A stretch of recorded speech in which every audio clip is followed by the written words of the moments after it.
पहले तो नवंबर में हुआ करती थी, अब धीरे से ऑटोमेटिकली दिसंबर में हो सकती है।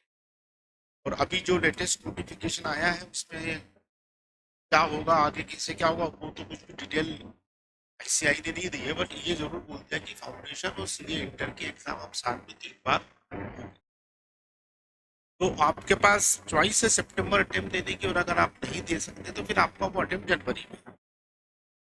और आपको ऐसा लगता है कि आपके पास तैयारी का समय कम है तो आप जनवरी में दे सकते हैं। मतलब क्वार्टरली वो 3 एग्जाम होगी, एक हो जाएगी आपकी इस साल तो जून में है लेकिन अगले साल से मई हो जाएगी, एक मई हो जाएगी, फिर वो 3 महीने बाद एक सितंबर हो जाएगी, और फिर 3 महीने बाद एक जनवरी हो जाएगी। इस तरीके से, हालांकि स्टूडेंट अगर ये सोचेंगे कि हम 3 महीने पढ़ करके एग्जाम देंगे तो 3 महीने के लायक सिलेबस नहीं है, सिलेबस उससे कुछ ज्यादा है अगर अच्छे से पढ़ना है तो। क्रैश कोर्स नाम की चीज कोई सीए फाउंडेशन कोर्स में होती नहीं है, क्योंकि डिस्क्रिप्टिव पेपर्स होते हैं। आप क्रैश कोर्स के नाम पे कुछ भी नहीं कर सकते, जितना पढ़ाना है उतना पढ़ाना ही है। तो आपके पास चॉइस है। अभी तो हम ये मानकर चल रहे हैं कि आप लोग मार्च में आ गए तो हम आपको सितंबर के लिए तैयार कर सकते हैं। जल्दी आ गए आप लोग तो अभी सीबीएसई वाले वो लेट आएंगे बच्चे। तो 4 पेपर में आपको फर्स्ट पेपर तो अकाउंट्स का है, क्योंकि 100 मार्क्स का है, पूरा डिस्क्रिप्टिव है। 40 इसमें आपको मिनिमम लाने हैं नंबर है, मार्क्स कितने हैं, 40 लाने। सेकंड पेपर जो है वो लॉ का है आपका, 100 मार्क्स का पूरा लॉ है, बिजनेस लॉ। वो भी आपका 100 मार्क्स का है, उसमें भी मिनिमम आपको कितने लाने हैं, 40 मार्क्स लाने हैं। थर्ड पेपर आपका जो है वो मैथ्स और स्टेटिस्टिक्स और एलआर है, लॉजिकल रीजनिंग 20 नंबर की आती है। 20 to 40 मार्क्स के जो मैथ्स और स्टेटिस्टिक्स था, तो ये आपका एक 100 मार्क्स का पेपर है। इसमें भी आपको मिला करके सबके 40 नंबर लाने, कहीं से भी लाए कैसे भी लाए वो मैटर नहीं। और फोर्थ जो पेपर है आपका वो इकोनॉमिक्स का है, वो 100 मार्क्स का है, उसमें भी आपको मिनिमम लाने हैं 40। अब आप सब में 40 ले आते हैं तो इसका मतलब हुआ कि आप इंडिविजुअल सब्जेक्ट में पास हो गए, इंडिविजुअल पेपर में सब में पास हो गए। लेकिन आपको एग्रीगेट 200 लाना भी जरूरी है। आप सब में 40 मार्क्स लिया है लेकिन आपके टोटल 200 नहीं हो रहा है तो आप फेल हैं। और आप सब में 200 लिया है लेकिन इनमें से किसी एक में आप रुक गए तो भी आप फेल हैं। तो फेल होने के 2 क्राइटेरिया है। आपको 40% एग्रीगेट भी मैनेज करना पड़ेगा और 50% ओवरऑल भी मैनेज करना पड़ेगा। हर सब्जेक्ट में इंडिविजुअल भी 40 लाना है और 50% ओवरऑल भी आपको मेंटेन करना है। तब किसी सब्जेक्ट में आपको कुछ ज़्यादा नंबर भी हासिल करने पड़ेंगे, जब ये अपन जाकर के 200 पे टिक पाएंगे। ठीक। दूसरी बात, ये जो आखिरी के 2 पेपर हैं ये ऑब्जेक्टिव है, और ये जो 2 पेपर हैं ये सब्जेक्टिव। इसमें आपको 3 घंटे का टाइम मिलेगा, कॉपी में आंसर लिख करके आना है, ठीक, जैसे अपनी एग्जाम होती है वैसे ही। और इसमें आपको एमआर शीट में जो है सर्कल लगाने हैं, सही 4 ऑप्शन आपके पास रहेंगे एबीसीडी, और आपको करेक्ट लगाना है। इसका टाइमिंग आपका 2 घंटे का रहेगा, इसका टाइमिंग आपका 3 घंटे का रहेगा। हर पेपर में एक दिन का गैप आपके पास रहेगा। जैसे अभी जून का शेड्यूल आया है, वो आया है 20 जून, 22 जून, 24 जून और 26 जून। आईसीआई नहीं देखता कि संडे आ रहा है क्या बीच में, संडे को भी एग्जाम करवा है। तो एक एक दिन की गैप से आपके पेपर हो जाते हैं। जो डिस्क्रिप्टिव है तब आपको दोनों पैटर्न पर अपने को मोड चेंज करना होगा। जो जगह आपको लिखने की भी हैबिट होना चाहिए, और 2 पेपर में आपको लिखना नहीं है, सिर्फ टाइम मैनेजमेंट करते हुए 100 क्वेश्चन को 120 मिनट में करके आना है। 2 घंटे मतलब 120 मिनट्स, 120 मिनट्स में हमको कितने क्वेश्चन अटेम्प्ट करने, 100 क्वेश्चन, और इस कंडीशन के साथ कि उसमें 0.25 माइनस मार्किंग भी है। लास्ट 2 पेपर में माइनस मार्किंग, एक क्वेश्चन अगर आपका गलत हुआ तो 1 नंबर तो गया, साथ में 0.25 मतलब 1/4 नंबर आपका और उसमें कम हो जाएगा। 4 गलत क्वेश्चन आपका 1 नंबर कम कर देंगे। 4 गलत क्वेश्चन एक सही क्वेश्चन को खा जाएंगे, 8 गलत क्वेश्चन 2 सही क्वेश्चन को खा जाएंगे। तो इस तरह से माइनस मार्किंग भी आखिरी के 2 पेपर में है। पहले 2 तो डिस्क्रिप्टिव है इसलिए माइनस मार्किंग का उसमें सवाल पैदा नहीं होता है। तो ये तो मैंने आपको पैटर्न के बारे में बता दिया। कुल मिला करके आपको 4 पेपर देने हैं, उसके लिए आपको सब्जेक्ट पढ़ने हैं 6। अकाउंट आपका एक सब्जेक्ट है, लॉ आपका एक सब्जेक्ट है, इकोनॉमिक्स आपका एक सब्जेक्ट। लेकिन जो थर्ड पेपर है उसमें आपको मैथ्स पढ़ना है 40 मार्क्स का, फिर स्टैटिस्टिक्स पढ़ना है आपको 40 मार्क्स का, और फिर लॉजिकल रीजनिंग पढ़नी है आपको 20 मार्क्स की। 4 चैप्टर हैं इसमें, आप लोगों के पढ़े हुए रहते हैं। आप छोटे क्लास में बच्चे, ब्लड रिलेशन है, डायरेक्शन सेंस है, सिटिंग अरेंजमेंट है, और एक कोडिंग डिकोडिंग है। ऐसे 4 चैप्टर जो है वो रीजनिंग के डालने हैं, सिंपल रीजनिंग आती है। ठीक है, तो ये तो मैंने आपको अब इसलिए ये बोला मैंने कि आपको देखा जाए तो ये 4 और 3 तो ये हो गए हैं सब्जेक्ट, और 3 ये हो गए। ये 3 सब्जेक्ट मिला करके एक पेपर बनाया गया। सब्जेक्ट अलग अलग है, 3 मैथ्स अलग है, स्टैटिस्टिक्स अलग है, एलआर अलग है, पर तीनों को मिला करके उनने एक कॉम्बिनेशन बना दिया। और थर्ड पेपर जो है वो आपको इसलिए इसमें रखा गया है। वो एग्जाम का नाम है सीए फाउंडेशन। फाउंडेशन का मतलब क्या होता है?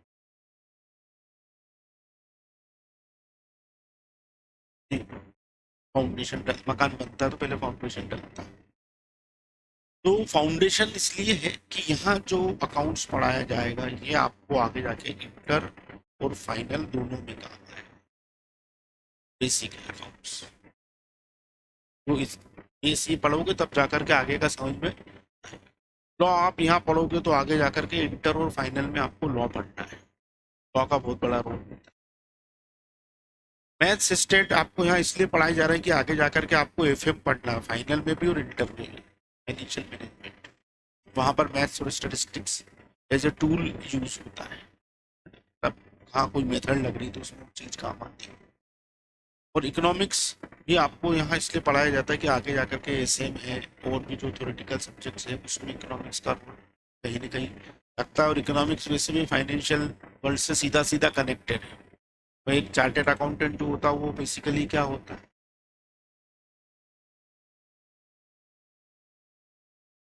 क्या होता है, कोर्स करने आए हैं उसके बारे में। सीए का मतलब क्या, इससे ज्यादा आपको नहीं मालूम।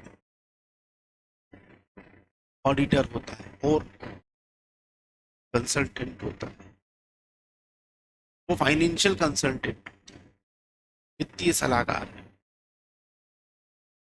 डॉक्टर जो है वो मेडिकल कंसल्टेंट है। लॉयर जो है वो वकील, लीगल एडवाइजर है, लीगल कंसल्टेंट। हमारे पास जो प्रोफेशन है, वकील के पास हम उसके लीगल एडवाइस लेने जाते हैं कि भैया ऐसा ऐसा हो गया, आप बताओ क्या करें। डॉक्टर के पास भी हम मेडिकल एडवाइस लेने जाते हैं कि ये समस्या चल रही है, आप बताइए क्या करें। जैसे सीए के पास हम जाते हैं कि भैया ये फंडिंग है, ये हमने काम करा, ये कमाया है, ये कमाया है, ये सब चीज़ें हैं, तो आप इसका ऑडिट भी कर दो, हमारे फाइनेंशियल हमारे फंड को मैनेज भी कर दो। बहुत सारे काम है ऑडिट करने के अलावा, बहुत काम है सीए में। सबसे अच्छी बात यह है कि गिनती के सीए है देश में। एग्जैक्ट संख्या तो असीम सर बताएंगे आपको, तो मैं तो सीए नहीं हूँ, लेकिन वो सीए है, वो आईसीआई से सीधे सीधे कनेक्टेड भी है। तो शायद लगभग एक अनुमान में बताऊँ तो 140 करोड़ की आबादी में मात्र 3.5 लाख सीए है बस। और मोदी जी ने काम इतना बढ़ा दिया कि हर आदमी को सीए की जरूरत पड़ रही है, क्योंकि ट्रांजेक्शन बहुत लीगल हो गए। हर आदमी को, पानी बतासी बेचने वाले को भी अभी तो पैन कार्ड लेना पड़ रहा है। पैसा आ रहा है ना अकाउंट में, तो बताना तो पड़ेगा कहाँ से आ रहा हो, कहाँ जा। तो फाउंडेशन में ये सब सब्जेक्ट इसलिए रखे गए हैं कि ये सब आगे जाकर के आपको दूसरे बड़े सब्जेक्ट को पढ़ने में हेल्प करेंगे, इंटर में और फाइनल। इंटर में भी 3 पेपर कर दिए गए, 2 ग्रुप होते हैं, दोनों में 3-3 पेपर कर दिए गए। इस दौरान आपको इंटर में जब आप क्लियर कर लोगे तो आपको आर्टिकलशिप करनी पड़ेगी, जो पहले 3 साल की हुआ करती थी वो अब 2 साल की कर दी है। तो आप जिस कोर्स में इंट्रोड्यूस हो रहे हो उसमें अभी चेंजेस काफ़ी हो गए, और उसको उन्होंने ड्यूरेशन भी कम कर दिया है, पेपर का लोड भी कम कर दिया है। जैसे पहले 4-4 पेपर पढ़ने पड़ते थे, 3-3 कर दिए हैं। तो कहीं ना कहीं उन्होंने इस कोर्स को सिंपल बनाने की कोशिश की है, क्योंकि डिमांड बढ़ रही है तो सप्लाई भी बढ़ना जरूरी है। यही लोग पहले देश के अंदर 20% लोग ITR जमा करते थे, आज देश में 80% लोग ITR जमा करते हैं, क्योंकि उनको मालूम है ITR जमा नहीं करेंगे तो लोन नहीं मिलेगा। जरा सा 1 लाख रुपए का बाइक लोन भी अगर लेना है तो वो बोलता है आप इनकम टैक्स के रिटर्न दे दो 3 साल के। Everybody knows the importance of ITR। वो जमा करा, ITR जमा करा तो CA की जरूरत पड़ेगी मुझे। तो जैसे देश में और आने वाले टाइम में डिमांड जो है वो क्या होगी, बढ़ती जाएगी। और इंडियन CA की डिमांड बाहर भी बहुत है। सबसे अच्छी बात यह है, बाहर का CA अपने यहाँ नहीं चल सकता, लेकिन अपना CA दुनिया में कहीं भी चल सकता है। दूसरे कंट्रीज के लोग भी बुलाते हैं, गल्फ कंट्रीज में बहुत डिमांड है इंडियन CA की। तो जो है फाउंडेशन, आप कि सिर्फ एक तरह से आप समझ लीजिए कि एंट्रेंस एग्जाम है, जो कि आपको आफ्टर 12th CA का कोर्स करने की परमिशन देती है कि आप CA 12th के बाद सीधा एक फाउंडेशन पास करें और CA इंटर में आ जाए। तो CA इंटर की एग्जाम दे दें, जब वो क्लियर हो जाती है तो 2 साल के बाद आप CA फाइनल की एग्जाम, ताकि आपका ग्रेजुएशन और पोस्ट ग्रेजुएशन खत्म होते होते आपके पास एक प्रोफेशनल डिग्री आ जाए, जॉब ओरिएंटेड डिग्री आपके पास आ जाए, जो कि एक आपको अच्छा पैकेज दिला पाए। क्योंकि रेगुलर डिग्री कोर्सेज जो हिंदुस्तान में अब बचे हैं वो जॉब दिलाने की स्थिति में नहीं है, ना ग्रेजुएशन कोर्स ना पोस्ट ग्रेजुएशन के कोर्स। तो इसलिए प्रोफेशनल डिग्री आप ग्रेजुएशन और पोस्ट ग्रेजुएशन करते हुए हासिल कर लें, ताकि आपको आगे जाकर के एक अच्छे जॉब के लिए इधर उधर भटकना ना पड़े। ये उसके पीछे कुल मिलाकर के क्राइटेरिया। मैथ्स, स्टैटिस्टिक्स और लॉजिकल रीजनिंग में बाकी सबके लिए आपके पास एक एक फैकल्टी है, लेकिन ये सब्जेक्ट में शुरू से ही लगभग 25 साल तो मेरे को ही हो गए, तो 25 साल से मैथ्स और स्टैटिस्टिक्स अलग अलग लोग ही पढ़ा रहे हैं, ताकि इस सब्जेक्ट में बच्चों को शुरू से प्रॉब्लम रहती है, क्योंकि कॉमर्स बैकग्राउंड का बच्चा आया हुआ रहता है, उसका इसलिए सब बहुत ज़्यादा मैथ्स वगैरह उसका पढ़ा नहीं होता। तो हम लोग बाकी सबके 100 नंबर के पेपर में एक ही पीरियड लगेगा, लेकिन मैथ्स स्टेट के 2 पीरियड आपके पर डे लगेंगे, मतलब पेपर एक ही है लेकिन लेक्चर उसके रोज 2 लगेंगे। तो इस सब्जेक्ट में आप इसे समझ लीजिए कि आपके साथ ज़्यादा मेहनत होने वाली है। दोनों सब्जेक्ट का नेचर अलग अलग है। स्टैटिस्टिक्स किसी जमाने में मैथमेटिक्स के साथ ही पढ़ाया जाता था, बाद में इसको एक ब्रांच के रूप में सेपरेट कर दिया गया। जैसे हम शुरुआत में छोटी क्लास में जब पढ़ते होते तो बायोलॉजी पढ़ते हैं, बोलो हाँ की बायोलॉजी आगे जाकर के क्या हो जाता है, बॉटनी जूलॉजी हो जाता है, हो जाता है कि नहीं हो जाता, जियोलॉजी भी हो जाता है, जूलॉजी भी हो जाता है, माइक्रोबायोलॉजी भी हो जाता है। तो धीरे धीरे करके जैसे जैसे सब्जेक्ट बढ़ता जाता है उसको एक सेपरेट सब्जेक्ट का दर्जा अलग से मिलता जाता है। तो स्टैटिस्टिक्स को उन्होंने एक सेपरेट सब्जेक्ट के रूप में अलग कर दिया। किसी समय मैथ्स का ब्रांच था, अब एक अलग सब्जेक्ट। जितनी भी स्टैटिस्टिक्स को बेसिकली बोला जाता है स्टैटिस्टिकल मेथड्स, ये एक मेथड वाला सब्जेक्ट है, फॉर्मूले वाला सब्जेक्ट है। आप फॉर्मूला लगाओगे, नतीजा निकालोगे, हर चैप्टर में आप यही काम करोगे। आपके पास जानकारी के तौर पे डेटा रहते हैं, आंकड़े, कोई जानकारी आपको दे दी गई आंकड़ों के रूप में, डेटा के रूप में, और आपसे बोला आप नतीजे लगाइए। तो नतीजे निकालने के लिए आपको स्टैटिस्टिक्स का इस्तेमाल करना पड़ेगा। तो स्टैटिस्टिकल मेथड्स है। कुल मिलाकर के हमको 40 मार्क्स के लिए 8 चैप्टर पढ़ने होते हैं। कितने? 8 चैप्टर्स हैं, जिसमें पहला चैप्टर तो इंट्रोडक्शन वाला है, सब्जेक्ट के बारे में और टर्मिनोलॉजी क्या यूज होती है वो सब चीज़ें उसमें आती है। और बाकी के 7 चैप्टर हैं। अगर आप लोगों का इकोनॉमिक्स रहा होगा या मैथ्स रहा होगा, क्योंकि इकोनॉमिक्स के साथ भी स्टैटिस्टिक्स का बहुत पढ़ा जाता है और मैथ्स के साथ भी पढ़ा जाता है। तो ये दोनों जगह पे आपने ये सब्जेक्ट पढ़ा होगा। मीन मीडियन मोड के बारे में आपने सुना होगा, सुना कि नहीं सुना, पढ़ा भी होगा। मीन निकालना सीखा, वो 9th-10th में हो जाता है। मीन मीडियन मोड तो 9th-10th में हो जाता है। तो मीन मीडियन मोड से सब्जेक्ट को जाना जाता है। जैसे मेरे से कोई पूछता आप क्या पढ़ा, तो मैं बोलता हूँ स्टैटिस्टिक्स। बोलते अच्छा वो मीन मीडियन मोड वाला सब्जेक्ट। तो मीन मीडियन मोड की ब्रांडिंग बहुत ज़्यादा है, मीन मीडियन मोड के नाम से ही जाना जाता है, लेकिन सब्जेक्ट बहुत लंबा है, बहुत यूजफुल भी है। मैथ्स की प्रैक्टिकल यूटिलिटी बहुत कम है। मैथ्स जितना हम छोटी क्लास में पढ़ते हैं ना, जैसे हम प्लस माइनस मल्टीप्लाई डिवाइड करना सीखते हैं, या हम कंपाउंड इंटरेस्ट और सिंपल इंटरेस्ट पढ़ लेते हैं, या हम सेल्स प्राइस और कॉस्ट प्राइस और वो उस टाइप के जो बेसिक मैथ्स पढ़ लेते हैं, वो हमारे लाइफ में काम आता है। लेकिन इंटीग्रल, डिफरेंशिएशन, सेट थ्योरी, है ना, और इक्वेशंस और भी ऐसे कई सब एपी जीपी एचपी, ये ऐसे जो टॉपिक्स हैं जो प्रैक्टिकल लाइफ में काम नहीं आते। लेकिन स्टैटिस्टिक्स ऐसा है जो उसके हर सब्जेक्ट आपके प्रैक्टिकल लाइफ में काम आता है, और उसको आप रोज यूज भी करते हो अपनी लाइफ में। आपको मालूम नहीं आपने कहाँ स्टैटिस्टिक्स लगा लिया। अभी गर्मी बढ़ जाएगी, टेम्परेचर इंक्रीज, तो आइसक्रीम की और कोल्ड ड्रिंक की बिक्री क्या होगी? बढ़ेगी कि घटेगी? बढ़ेगी। तो जैसे जैसे टेम्परेचर इंक्रीज होगा, sales of ice cream cold drinks are also increase. एक कोरिलेशन है उनके बीच में। टेम्परेचर बढ़ेगा तो आइसक्रीम की बिक्री बढ़ेगी, और टेम्परेचर घटेगा तो आइसक्रीम की बिक्री भी बढ़ जाएगी, और टेम्परेचर घटेगा तो चाय और कॉफी की बिक्री बढ़ जाएगी। तो ये भी एक कोरिलेशन है। टेम्परेचर नीचे हुआ, चाय और कॉफी की बिक्री बढ़ गई। और ये एक सामान्य आदमी भी इस चीज को समझता है, जो कम पढ़ा लिखा है। चाय दुकान चलाने वाला भी गर्मी के दिनों में कम दूध लेगा चाय बनाने के लिए, और ठंड के दिनों में डबल लेगा कि यार मेरी चाय अभी ज्यादा बिकेगी, क्योंकि ठंड टेम्परेचर जो है वो डाउन है। It's a statistics. एक एग्जांपल पॉजिटिव कोरिलेशन का है, तो एक एग्जांपल नेगेटिव कोरिलेशन। टेम्परेचर बढ़ने के साथ साथ आइसक्रीम की बिक्री बढ़ गई, पॉजिटिव कोरिलेशन। और टेम्परेचर घटने के साथ साथ चाय और कॉफी की बिक्री बढ़ गई, कोरिलेशन। तो हमारी लाइफ में कई बार जो है जाने अनजाने में स्टेटिस्टिक्स को यूज करते हैं, और वो बहुत ज़्यादा प्रैक्टिकल सब्जेक्ट है। तो उसके हमको कुल मिलाकर के कितने चैप्टर पढ़ना है?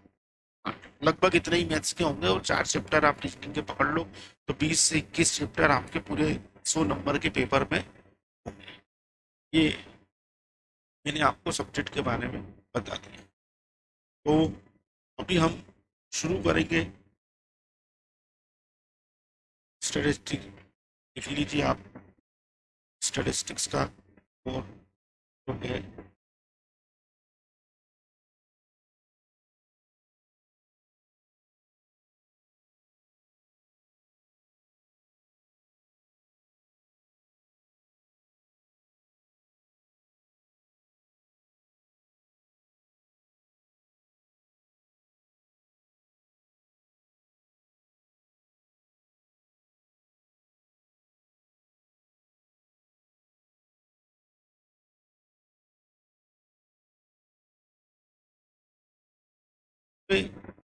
जो हमको चैप्टर नंबर 1 स्टार्ट करना है, उसका नाम है स्टैटिस्टिकल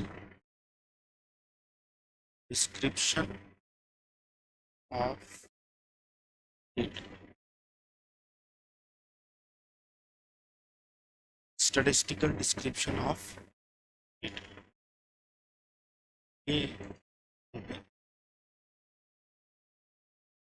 हमारा फर्स्ट चैप्टर है। यहाँ पे एक शब्द आ रहा है, इसको हम बोल रहे हैं डेटा। अब आप डेटा से क्या समझते हैं? अब ऐसे तो इसका कई कई जगह पे कैसे कैसे उपयोग होता है डेटा शब्द का, तो अलग अलग जगहों पे अलग अलग उसमें हम यूज करते हैं। इंफॉर्मेशन और न्यूमेरिकल इंफॉर्मेशन, मीनिंगफुल इंफॉर्मेशन, और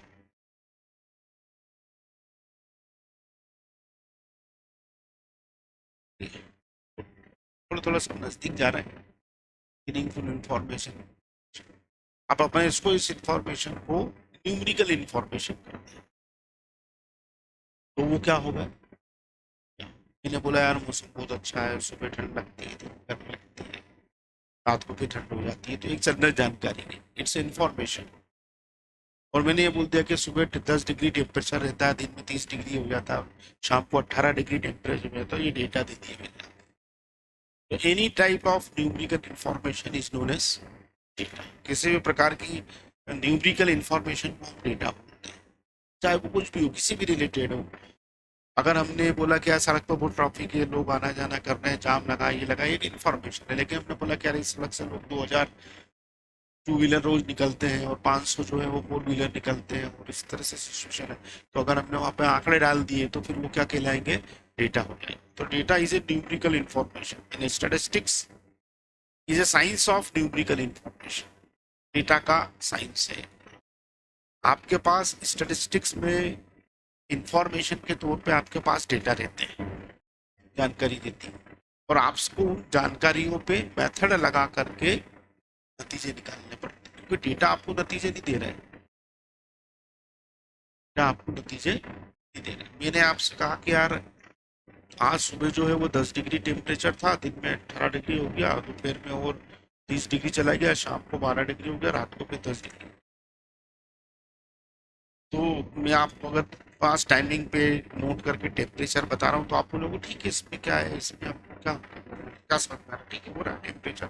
एक चीज समझ में आ रही है कि टेम्परेचर वेरिएट हो रहा है, सेम नहीं, फिक्स नहीं है, इट्स वेरिएट, कभी कम हो रहा है, कभी, ठीक है। लेकिन आप बोलोगे कि आप तो ये बताओ कि पूरे दिन टेम्परेचर रहा कितना, तो मेरे को फिर एवरेज निकाल, मेरे को इन पांचों को जोड़ करके ये 30 और 30 60 और 20 80 करके 80 को 5 से डिवाइड करके टेम्परेचर निकालना पड़ेगा कितना, 16। मैं बोलूंगा कि एवरेज टेम्परेचर 16 डिग्री है दिन भर का। तो 5 डेटा की बजाय एक ही डेटा में नतीजा निकल जाए। एवरेज कितना है, 16 डिग्री, मतलब sometimes it's more than 16 degree and sometime it's less than 16 degree, average is 16 degree. तो 60 डिग्री बताने से मेरा काम चल गया, मेरे को अब दिन भर का डेटा देने की जरूरत नहीं है। तो मैंने मीन निकाल लिया इसका, मैंने इन 5 डेटा के ऊपर एक स्टेटिस्टिकल मेथड अप्लाई करी, अरिथमेटिक मीन निकाला, और आंसर निकाल दें कि भाई 16 डिग्री है। वो साथ में मैंने रेंज भी निकाल दी कि अधिकतम तापमान 30 डिग्री है और न्यूनतम 10 डिग्री है। तो डिफरेंस कितना आ रहा है, 20 डिग्री का। जो जो वेरिएशन हो रहा है दिन भर में वो 20 डिग्री का हो रहा है। मिनिमम आता ना न्यूज चैनल पे, अधिकतम तापमान न्यूनतम तापमान बताता है, अखबार में भी आता है, क्यों बताते हैं, उससे जितना ज्यादा वेरिएशन बढ़ता जाएगा, इसका मतलब टेम्परेचर में वेरिएशन बहुत ज्यादा हो रहा। किसी दिन ये भी हुआ कि भाई 18 डिग्री मिनिमम था, फिर 20 डिग्री हुआ, फिर 24 डिग्री हुआ, फिर 20 हुआ, और फिर 15 डिग्री हो गई। तो अभी की जो रेंज आ रही है वो 24 - 15 यानी कि 9 डिग्री ही आ रही है। तो इस दिन टेम्परेचर में वेरिएशन बहुत ज्यादा था, और इस दिन टेम्परेचर में वेरिएशन बहुत कम था, लगभग एक जैसा मौसम पूरे दिन बना रहा इस दिन, सेकंड डे। और फर्स्ट डे में क्या हो रहा था कि वेरिएशन बहुत ज्यादा था, बहुत ठंडी पड़ी और बहुत गर्मी भी। जितना ज्यादा वेरिएशन टेम्परेचर वेरिएट होगा, उतनी ज्यादा हेल्थ कंडीशन जो है वो खराब हो जाएगी। जितना ज्यादा कंसिस्टेंट टेम्परेचर रहेगा, उतना ज्यादा हम बोलेंगे कि हेल्थ कंडीशन जो है वो अच्छी है।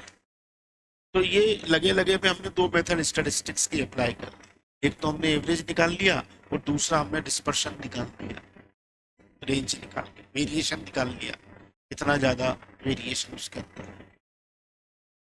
समझ में आ रहा है कि नहीं आ रहा है? तो अब ये प्रैक्टिकल डेटा आपके पास जानकारी के तौर पे तो आंकड़े थे, लेकिन आंकड़े जब तक आपको कोई सटीक इंफॉर्मेशन नहीं देंगे, जब तक आप उनके ऊपर कोई मेथड अप्लाई नहीं।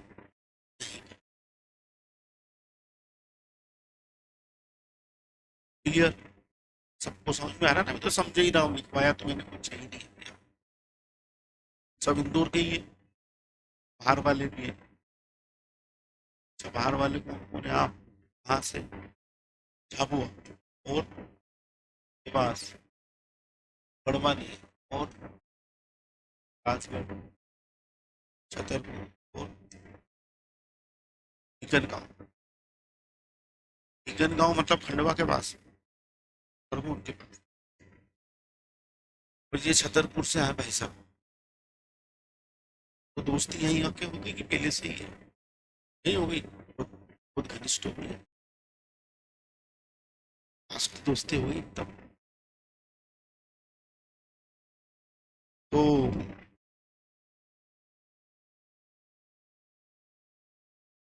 अब ए और भी दो बनते हैं सर। ए 7 दिन काम करता है, किसी दिन 10 रुपए कमाता है, किसी 20 दिन, किसी दिन 50, किसी दिन 80, किसी दिन 100 भी कमाता है, फिर किसी दिन 50 कमाता है, किसी दिन 70 रुपए कमाता है। अब इसकी इनकम देखो, पहले वाले में मैं टेम्परेचर की बात कर रहा था। टेम्परेचर इज नॉट कांस्टेंट, वो हमेशा कैसा होता है, वेरिएट होता है। अब ये इनकम पर डे की इनकम है, वो कुछ ऐसा काम करता है, उसकी इनकम फिक्स नहीं है। सब्जी वालों की, ऑटो वालों की, दुकानदारों की, किराने वालों की, कितने व्यापार ऐसे हैं जिनपे इनकम फिक्स नहीं है, वो रोज वेरिएट होती है, कभी कम कभी ज्यादा। तो इस बंदे की इनकम भी वेरिएट हो रही है साहब, कभी 10 रुपए कमाता, कभी अधिक अच्छा धंधा चल जाता तो 100 रुपए भी कमा लेता। ये दूसरा बंदा है, किसी दिन 20 कमाता, किसी दिन 40, किसी दिन 60, फिर किसी दिन 40, फिर किसी दिन 30, फिर किसी दिन 50, फिर किसी दिन 35 रुपए कमा लेता है।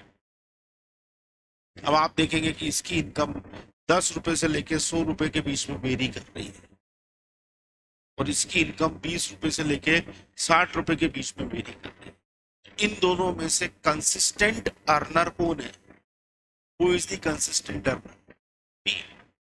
भले ही उसके पास बड़ा हिस्सा फिगर नहीं है 100 का, लेकिन उसके पास छोटा फिगर भी नहीं है 10 का। He is more consistent earner. और वो पहला वाला जो है वो 100 रुपए भी कभी कमाता है तो कभी 10 रुपए भी कमाता है। तो अब बैंक वालों को इन दोनों में से किसी एक को चुनना है लोन देने के लिए। बैंक वाले किसके साथ जाना पसंद करेंगे? क्यों? बी पे कर पाएगा क्योंकि वो कंसिस्टेंट अर्नर है। सी भी है, वो तो 40 रुपए रोज ही कमाता है, फिक्स इनकम पे काम। अभी बैंक वाला इन दोनों को छोड़ के इनके पास आते हैं, लेकिन इन दोनों की एवरेज इनकम ज्यादा हो, लेकिन ये दोनों सी से एवरेज इनकम ज्यादा कमा रहे हो, लेकिन बैंक वाले किसके पास भगेंगे? आपने देखा होगा सरकारी नौकरी वालों को तत्काल लोन हो जाता है। क्यों हो जाता है? क्योंकि मालूम है 1 तारीख को इनके खाते में पैसा आ ही जाएगा और इधर आएगा, इधर अपन निकाल लेंगे, नहीं पड़ेगा। प्राइवेट वाला कितनी का बड़ा कमाई कर रहा हो, लेकिन उसको लोन लेने के लिए थोड़ी तो माथापच्ची करनी पड़ती है रिपेमेंट के लिए, जब तक पेन श्योर नहीं होगी वो नहीं देगी। तो ये सब चीजें जो है बहुत ज्यादा हम अपनी प्रैक्टिकल लाइफ के अंदर स्टैटिस्टिक्स का जो है वो इस्तेमाल करते हैं। तो पहला जो चैप्टर में उसने उन्होंने बोला statistical description of data. Data is a numerical information. ठीक। अब जो डेटा है वो दो प्रकार के होते हैं, एक तो होते हैं प्राइमरी और दूसरे होते हैं secondary data. Primary data investigator खुद कलेक्ट करेगा, सेकेंडरी डेटा आप किसी और ने कलेक्ट करें और आप उसको क्या कर लोगे, यूज करें, तो वो आपके लिए क्या होगा, सेकेंडरी डेटा। तो ये प्राइमरी डेटा और सेकेंडरी डेटा। उसके बाद बारी आती है कलेक्शन ऑफ डेटा।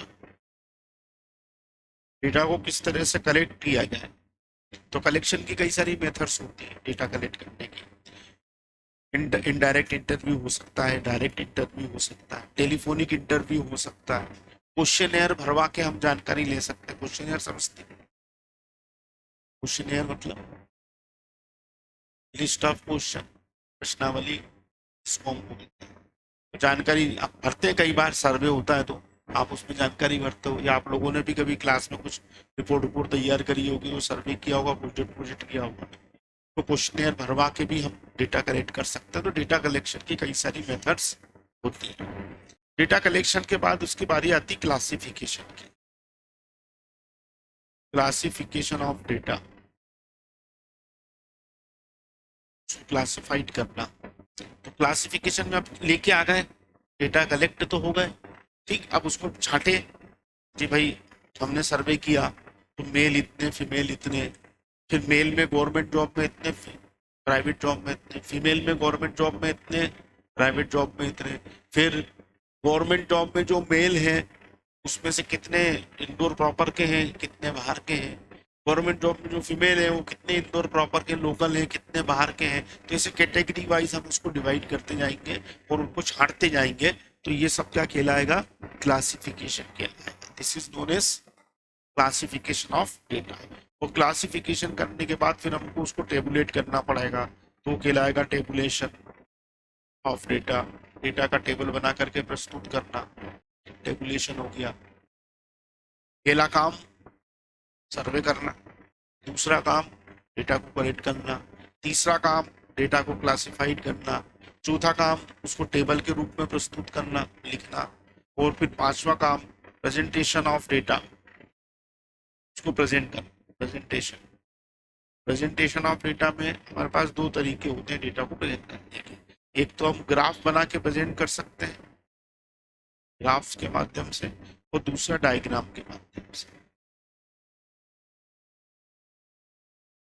एक ग्राफ और दूसरा डायग्राम।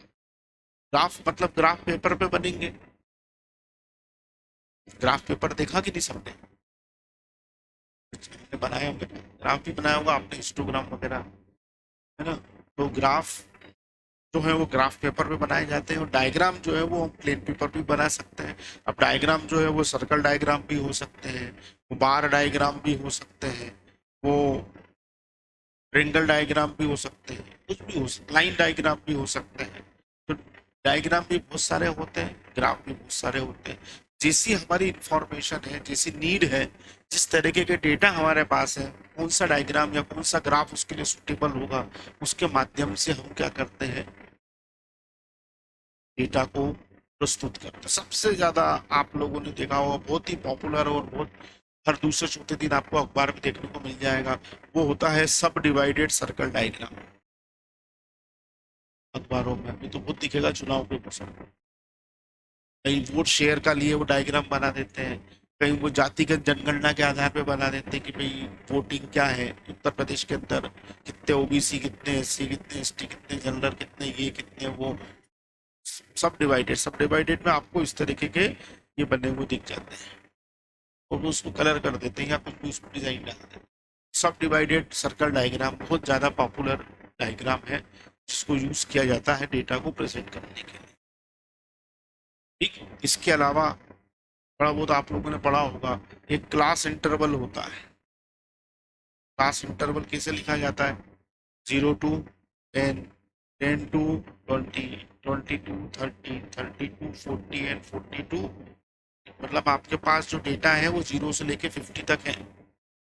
उनमें सिर्फ 5 डेटा ऐसे हैं जो 0 से 10 के बीच में आ रहे हैं, 12 डेटा ऐसे हैं जो 10 से 20 के बीच में आ रहे हैं, 20 डेटा ऐसे हैं जो 20 से 30 के बीच में आ रहे हैं, फिर 8 ऐसे हैं जो 30 से 40 के बीच में आ रहे हैं, और फिर 10 ऐसे हैं जो 40 से 50 के बीच में। ये टोटल है, और टोटल डेटा आपके पास कितना होगा? 20, 40, 55 डेटा आपके पास है, जिसको हम क्लास इंटरवल बोलते हैं।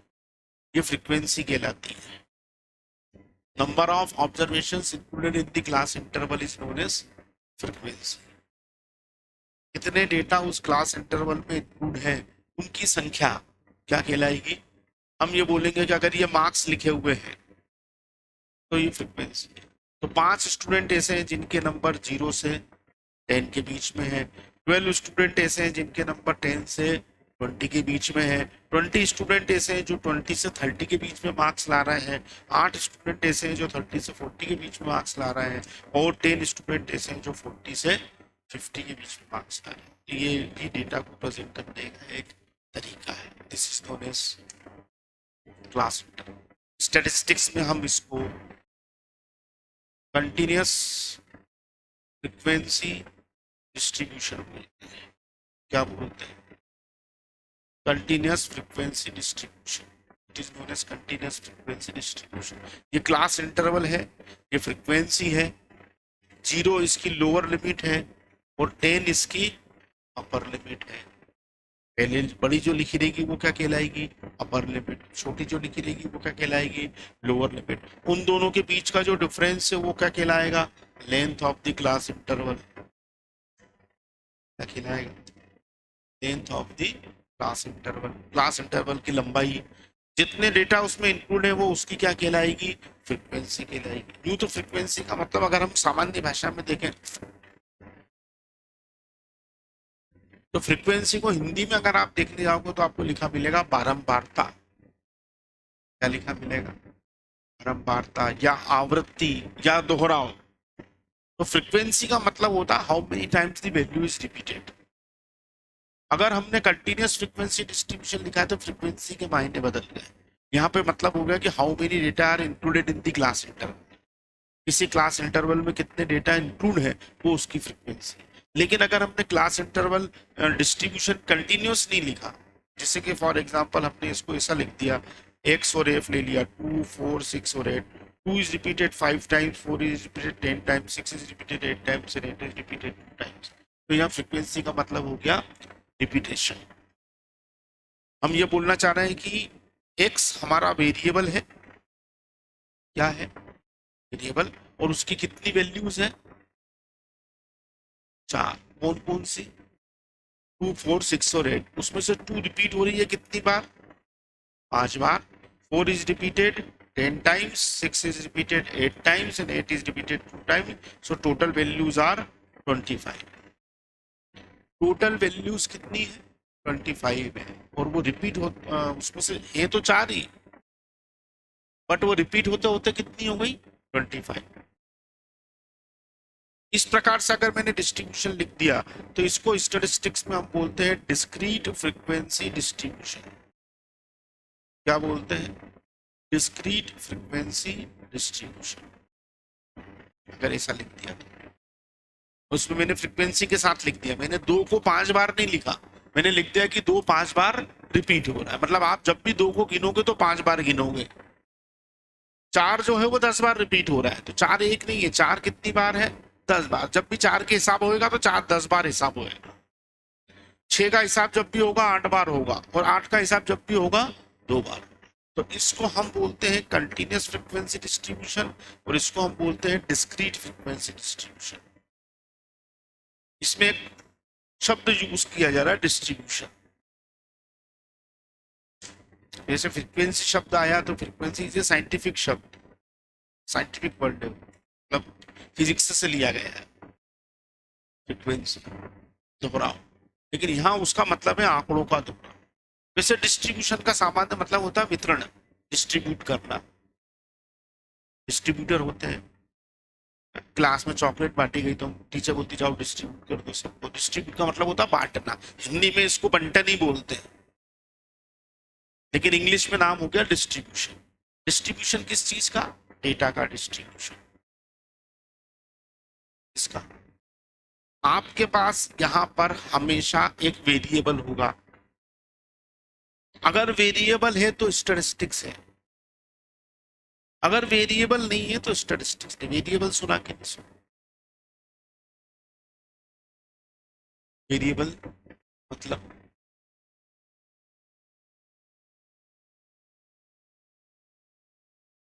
कांस्टेंट वेरिएबल, सुना कि नहीं सुना, सुना है, हम बता नहीं पा रहे हैं, हमको मालूम है अंदर से, लेकिन हम उसको एक्सप्लेन नहीं कर। तो वेरिएबल का मतलब होता है, नाम से क्लियर है, वेरिएबल एक ऐसी वैल्यू जो वेरिएट होती है। वो वैल्यू क्या है, वो एक कैरेक्टर है। कैरेक्टर क्या, सुंदरता, एक कैरेक्टर, क्षण, ईमानदारी, क्षण, बेईमानी भी, लेकिन वेरिएबल नहीं है। क्यों, क्योंकि मेजरेबल नहीं है। हाइट एक कैरेक्टर है और मेजरेबल है, आप सकते हैं हाइट को, हाइट को मेजर कर सकते हैं, किसमें मेजर कर सकते हैं, इंच में, सेंटीमीटर में, मीटर में, फीट में। हाइट की तो इतनी यूनिट से की क्या बन, जितनी ज्यादा हाइट की होंगी किसी की नहीं होगी। हाइट भी एक कैरेक्टर है, मेजरेबल है, इसलिए वेरिएबल है। वेट भी एक कैरेक्टर है, मेजरेबल है, इसलिए वेरिएबल है। एज, आप लोगों की उम्र एक कैरेक्टर है, मेजरेबल है, महीनों में, वर्षों में, दिनों में, कैरेक्टर है। उत्पादन, प्रोडक्शन एक कैरेक्टर है, उत्पादन, उत्पादन मेजरेबल है, टनों में, किलो में, ग्राम में, मीटर में, लीटर में, कैरेक्टर वेरिएबल है। सेल्स, बिक्री वेरिएबल है, रुपये पैसों में मापने से। इनकम वेरिएबल है, एक्सपेंडिचर वेरिएबल है, प्रॉफिट वेरिएबल है। ऐसे सारे न्यूमेरिकल कैरेक्टर्स, ऐसे सारे न्यूमेरिकल कैरेक्टर्स जो कि मेजरेबल होते हैं और जो पर्सन टू पर्सन वेरी करते हैं वो क्या कहलाते हैं? वेरिएबल कहलाते हैं। आप सब लोगों की एज अभी वेरी करेगी, सबकी अलग अलग है, पर्सन टू पर्सन चेंज होगी। आप सब लोगों की हाइट चेंज होगी, आप सब लोगों का पर डे का खर्चा चेंज होगा, होगा कि नहीं होगा? तो 10 रुपये रोज खर्चता हो, 50 को 100, अगर 50 बच्चे क्लास में बैठे तो मेरे पास कितने डेटा हो जाएंगे? 50 डेटा हो जाएंगे। आप सब लोगों के टेस्ट के मार्क्स वेरिएबल है। 50 बच्चे बैठे तो 50 बच्चों के 50 मार्क्स सामने आएंगे, वो रिपीट होंगे वो एक अलग बात है, लेकिन वेरी तो करेंगे ना पर्सन टू पर्सन। तो वेरिएबल का मतलब ऐसा न्यूमेरिकल कैरेक्टर जिसकी वैल्यू चेंज होती रहती है और जिसको हम मेजर कर सकते हैं, वो क्या कहलाता है? वेरिएबल कहलाता है। और अगर उसकी वैल्यू वेरी नहीं हो रही है, वो फिक्स है, तो फिर वो क्या है? कांस्टेंट है, और वो मेजरेबल ही नहीं है, उसको आप किसी यूनिट में मेजर नहीं कर सकते हो, तो ना तो वेरिएबल है ना कांस्टेंट है, अब वो है एट्रीब्यूट, यानी कि गुण है। तो एट्रीब्यूट का साइंस अलग है, गुणों का साइंस। भाई सुंदरता को तो मापा नहीं जा सकता ना, तो वेरिएबल कैसे होगा? ईमानदारी नहीं मापी जा सकती, बेईमानी नहीं मापी जा सकती, बुद्धिमानी इंटेलिजेंस ही नहीं मापी जा सकती, स्वस्थ होना बीमार होना नहीं मापा जा सकता। All these are the characters but they are not numerical characters, therefore they are known as attribute. तो एट्रीब्यूट एक अलग पार्ट है और वेरिएबल एक अलग पार्ट है। वेरिएबल होगा तो बहुत सारी वैल्यूज होंगी, बहुत सारी वैल्यूज होंगी तो स्टैटिस्टिक्स लगाना पड़ेगा। अब बहुत सारी वैल्यूज होंगी ही नहीं तो स्टैटिस्टिक्स कहाँ लगाने जाएंगे? बोलो हाँ कि ना? स्टैटिस्टिक्स लगाने के लिए बहुत सारी वैल्यूज का होना जरूरी है। एक से ज्यादा वैल्यू अगर आ गई तो फिर वो वेरिएबल हो गया, और वेरिएबल है तो डेटा है, डेटा है तो स्टैटिस्टिक्स है, स्टैटिस्टिक्स है तो मेथड्स है, मेथड्स है तो फार्मूले हैं, फार्मूले हैं तो नतीजे हैं। सारे जगह पे जो है वो स्टैटिस्टिशियन ही बैठे हुए हैं और वही सारे डेटा निकाल निकाल के इंटरप्रिटेट कर कर देते हैं। गवर्नमेंट को अपनी पॉलिसी बनानी होगी तो डेटा पे बेस्ड बनाएंगे। कोई चुनाव लड़ना होगा किसी पार्टी को तो उसके पास पहले डेटा बेस्ड एनालिसिस 1 साल पहले से सर्वे चालू हो जाते हैं, बहुत बड़ी टीम पीछे लगी रहती है, तय करती है कि किस कैंडिडेट को टिकट देना चाहिए वो जीत जाए। इंडस्ट्री में जाएंगे, डेटा बेस्ड ही सारी रिसर्च होगी। बोलो हाँ कि ना? वो जीवन में तो डेटा है, डेथ रेट, बर्थ रेट, सुना? जन्म दर, मृत्यु दर, आवर्जन, इमिग्रेशन, इमिग्रेशन, आने वाले लोग, जाने वाले लोगों का हिसाब किताब, मरने वालों का हिसाब किताब, पैदा होने वालों का हिसाब, इतों की शादी हुई, इतों का तलाक हुआ, इतों का यह हुआ, इतों का वो हुआ। मानव जीवन संबंध भी तो कितने डेटा है, लेकिन ये वो भी तो स्टेटिस्टिक्स है, वाइटल स्टेटिस्टिक्स है। क्या बोलते हैं उसको? वाइटल स्टेटिस्टिक्स, जीवन संबंधित आंकड़े, वो अलग स्टेटिस्टिक्स। इंडस्ट्री में अलग स्टेटिस्टिक्स, इंडस्ट्रियल स्टेटिस्टिक्स। बिजनेस में अलग यूज होगा, बिजनेस स्टेटिस्टिक्स। जनरल जो पढ़ते हैं वो मैथमेटिकल स्टेटिस्टिक्स। पर हर जगह, हर स्टेटिस्टिक्स में सबसे पहले सामने आके खड़े कौन होते हैं? वेरिएबल। और वेरिएबल के पीछे खड़ा कौन होता है? डेटा। तो जब डेटा होंगे तभी बात आगे बढ़ेगी, ये तो बात वहीं पर खत्म हो जाएगी। बोलो हाँ कि ना? अरे भैया कुछ समझ में आया हो तो बताओ। देखो पहले दिन तो सभी सीधे सीधे बैठते हैं, डरे हुए भी रहते हैं, कुछ डरे हुए रहते हैं, कुछ डरे होने की एक्टिंग करते हैं। बेसिकली वो एक्टिंग नहीं करते, वो माहौल को सूंघने की और टीचर को सूंघने की कोशिश करते हैं, ये मेरे कितने छापे में आएगा, है ना? मैं तो रहा हूँ ना स्टूडेंट, को मालूम है पहले 2-4 दिन तो आपकी सेवा से में बैठता है। जैसे नई बहू घर में आती है तो कैसी रहती है? एकदम सच्ची कोई नहीं दुनिया में। उसके बाद वो तांडव करना शुरू करती है, भटकनी देना। तो फिर लोग समझ में आता है कि अरे यार ये तो, इसे आप लोग भी नए नए आए तो आप लोगों को जो है बस मेरे को आपसे ये जानना है कि मैंने आपको पिछले 45 मिनट में जो कुछ भी समझाया, बताया, पढ़ाया, उसमें से कुछ आपके दिमाग में गया कि नहीं गया? क्योंकि आपकी और मेरी फ्रीक्वेंसी बैठेगी, मैं पढ़ूंगा और आप समझेंगे, तभी अपने रिजल्ट आगे जाकर के पॉजिटिव आएंगे, अदरवाइज नहीं तो निगेटिव आएंगे। फिर आप मेरे को बुराखारी करो, मैं आपको बुराखारी करूं, है ना, तो अच्छा नहीं। तो अपने को मतलब मेरे प्रश्न ये है कि नंबर एक तो कुछ सब्जेक्ट समझ में आया होगा, हाँ कि ना? कुछ मैं टर्मिनोलॉजी भी दिमाग में होगी, वेरिएबल, कांस्टेंट, फ्रीक्वेंसी, डिस्ट्रीब्यूशन। मैंने आपसे कई तरीके के शब्द अभी यहाँ अभी दोहरा दिए,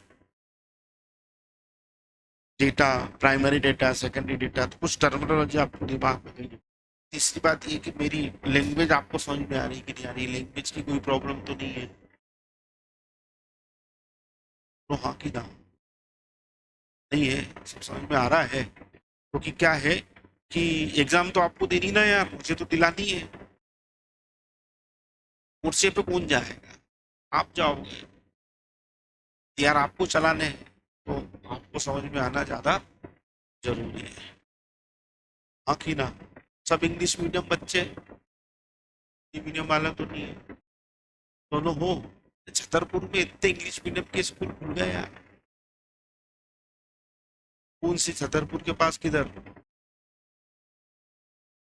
अच्छा, तो तुम कौन से मीडियम में एग्जाम दोगे भैया? इंग्लिश में?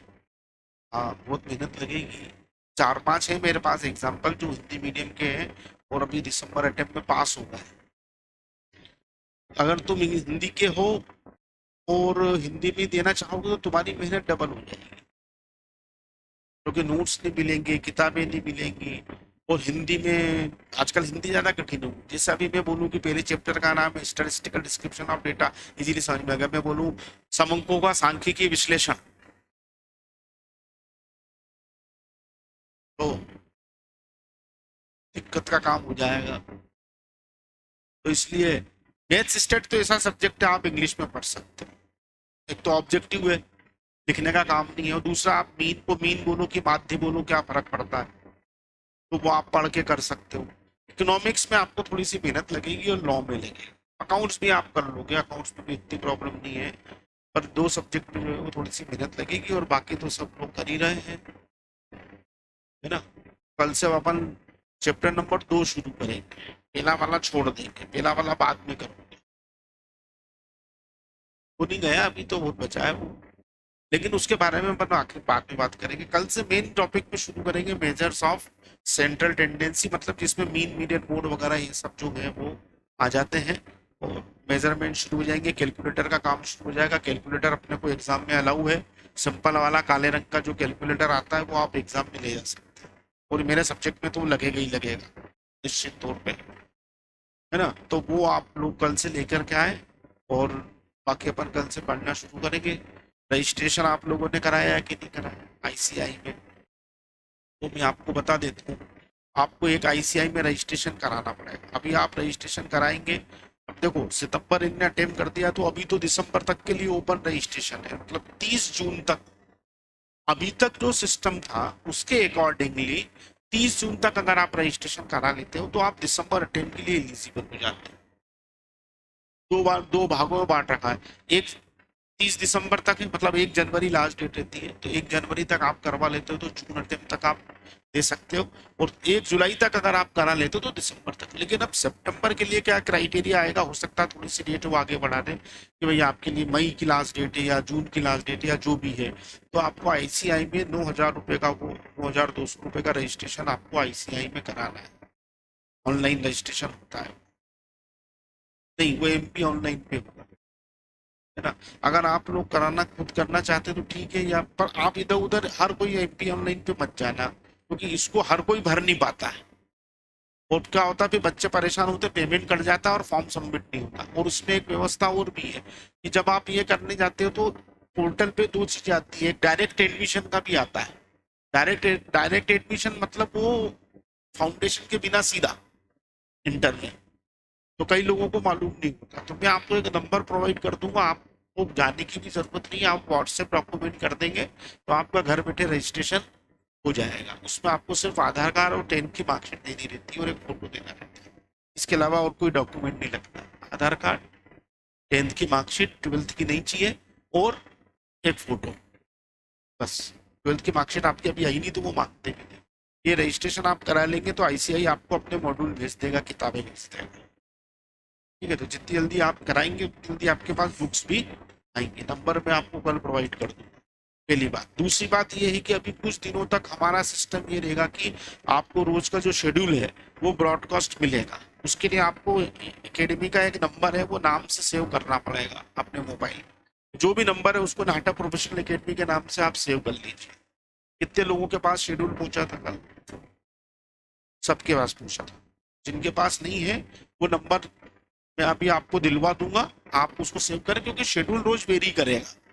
कोशिश तो ये रहेगी कि टाइमिंग सेम रहे, पर कभी कभी एक आध पीरियड जल्दी या एक आध पीरियड बाद में वो क्लासेस लगती है, तो जैसे आज 9:30 से हो सकता है कल से 8:30 हो जाए, तो वो शेड्यूल रोज आपको देखना पड़ेगा। कुछ दिनों तक के 8-10 दिन की व्यवस्था रहती, फिर एक ग्रुप बना लेते तो ग्रुप में वो चीजें सब चलती रहती व्हाट्सएप में।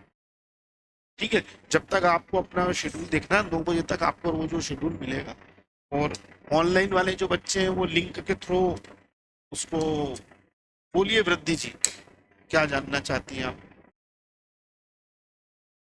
लिंक ऑनलाइन, जैसे कभी आप नहीं आते हैं तो आप ऑनलाइन क्लास अटेंड कर सकते हैं उस लिंक के माध्यम से। लेकिन मेरी आपको एडवाइस ये है कि अगर आप ऑफलाइन पढ़ने आ रहे हैं तो प्लीज प्लीज प्लीज आप ऑफलाइन क्लास अटेंड करें। उसमें थोड़ा सा कष्ट जरूर होता है जीवन में, लेकिन रिजल्ट अच्छे आते हैं। अदरवाइज फैसिलिटी तो आपको ये भी है कि आप ऑनलाइन कर लें, और अगर आप ऑनलाइन भी चूक गए तो आपको रिकॉर्डेड लेक्चर भी मिलेंगे। तो पब्लिक क्या करती है, जैसे थोड़ा सा नॉर्मल सब सेट में हो जाता है वो सोचती रहने दो अपन तो रिकॉर्डेड लेक्चर देख लेंगे, और फिर रिकॉर्डेड लेक्चर हो जाते हैं इकट्ठे बहुत सारे। एक दिन के 5 लेक्चर हुए, 3 दिन आपने नहीं करे तो 15 हो गए, फिर वो 15 लेक्चर देखने में नहीं आते। तो उससे क्या होता है, धीरे धीरे हमारा क्रम जो है वो बिगड़ता चला जाता, कैरी ओवर हमारा बढ़ता जाता है। ठीक, तो आप लोग रेगुलर जो भी ऑफलाइन आना चाहते हैं वो ऑफलाइन अपने क्लास।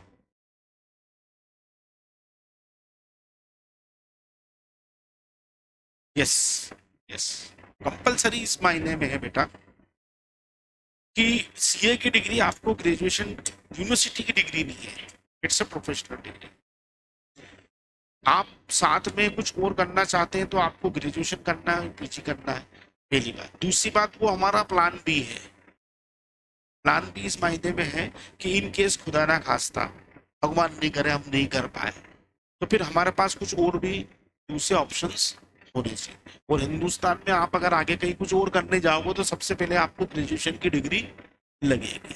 तो कंपलसरी नहीं कर रखा इंस्टीट्यूट ने कि आपको करनी है। बहुत सारे बच्चे नहीं, सब तो बहुत सारे तो क्या 1-2% बच्चे ऐसे होते हैं नहीं करते हैं, लेकिन फिर बाद में तकलीफ आती है।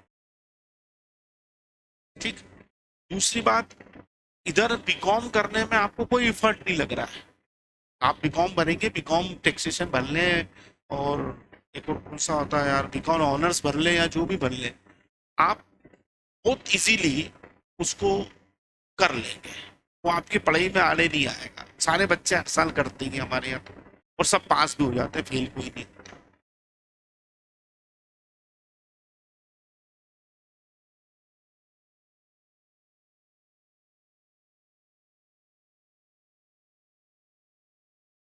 आपकी सेकंड ईयर रहेगा इस साल? नहीं नहीं, अभी तो फर्स्ट ईयर की दोगी ना, मार्च। क्यों?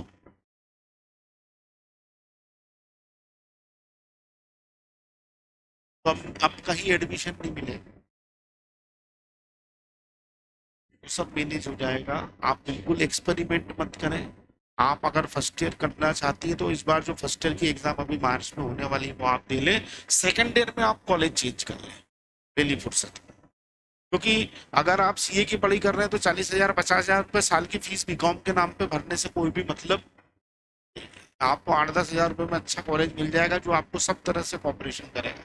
वो आपके अटेंडेंस भी मैनेज करेगा, आपके सीसी टेस्ट भी मैनेज करेगा, सब मैनेज करेगा। वो आपको वो बुलाएगा भी नहीं कि भाई कॉलेज आओ दिखाओ, वो कोई भी प्रोसेस नहीं है। दूसरी बात ये कि आपकी एग्जाम अगर आप सितंबर अटेम्प्ट में जा रहे हैं तो भी, और अगर आप जनवरी अटेम्प्ट में जा रहे हैं तो भी, आप मार्च के पहले फ्री हो जाएंगे फाउंडेशन से। और आमतौर पे यूनिवर्सिटी की एग्जाम जो है वो मार्च अप्रैल में होती है, तो उस समय में आपकी कोई पढ़ाई जो है वो आड़े नहीं आएगी। हाँ सर, मैं छोड़ रहा हूँ कि आपकी सीए की पढ़ाई तकलीफ दे रही है। और दूसरी बात, सीए में जो पढ़ा फाउंडेशन में, उसके बिहाफ पे आप बीकॉम फर्स्ट ईयर की एग्जाम आराम से हंसते खेलते देके आ जाओगे। उसके लिए आपको अलग से कुछ भी पढ़ने की जरूरत नहीं पड़ेगी। ठीक, और आप तो दे ही लो, फर्स्ट ईयर क्लियर कर लो ताकि वो सेकेंड ईयर से अपना।